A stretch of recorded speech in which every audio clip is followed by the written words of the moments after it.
গতকালই তো দেখলাম আমাদের সিলেটের শেখে নাম, আপনাদের এই সিলেটেই মনে হয় তাকে ডাকাত ধরছে।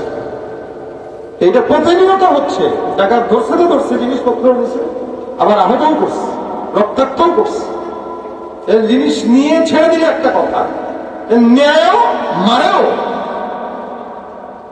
আল্লাহ পাক আমাদেরকে হেফাজত করে বলেন আমিন। এটা শুধু এখন নয়, এটা আগের থেকেই ছিল।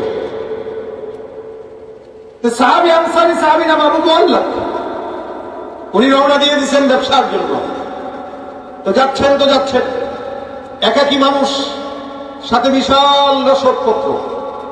উনি চলে গেছেন বিশাল বড় একটা এলাকায়, তাঁবু গাড়লেন বিশ্রামের জন্য। হঠাৎ করে তাকায় দেখে চতুর্দিক থেকে ডাকাত সর্দার তাকে আটকায় রাখছে। আবু মুআল্লাক বলে, কি ব্যাপার, কি চাই? যা কিছু আছে সব বের করো, আমার যত ব্যবসায়ী সম্পদ দেখলে এগুলো সব তোমাদেরকে দিলাম, দয়া করে আল্লাহর রাস্তে তুমি আমার জানের কোনো ক্ষতি করো না। কি বললো যে আমার যত কিছু আছে নিয়ে যাও, তবে আমাকে মেরো না।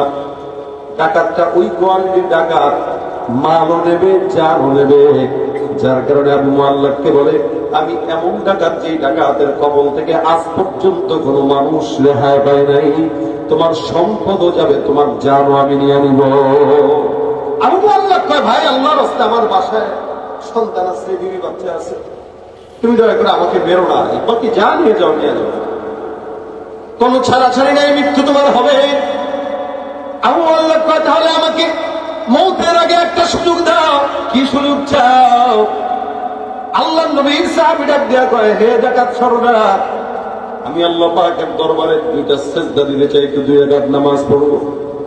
আবু মুআল্লাক কয়, আরে তোমার মতো কত পাগল দেখলাম, যেই পাগলটা মরণের আগে সিজদা দিতে চাইছে কিন্তু আমার হাত থেকে বাঁচতে পারে নাই।